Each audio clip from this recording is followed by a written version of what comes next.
Geer zit uit het bejaardenhuis ontsnap. Ja. Maar dat is wel fijn, hè? Als ze zoveel zuppen, als ik het eten snel voor, kunnen we op nog een zoeken. Ja, ik ook, hè. Ik bedoel, ik drink gewoon door, gebeurt niks, want het loopt een week door.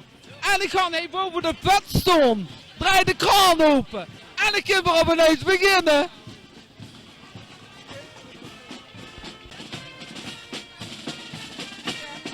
Ja, ik denk toch dat met een katheter mij vooruit.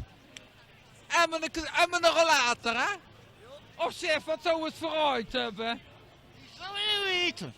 Geen idee. Dan springt een beetje met een dobbeltong, er rijden een paar pijltjes op. Maar amuseert zich wel, de jong. Hij is al 70 jaar hoorlijk. Dat is pinnig. Het is leefde wie op de eerste dag.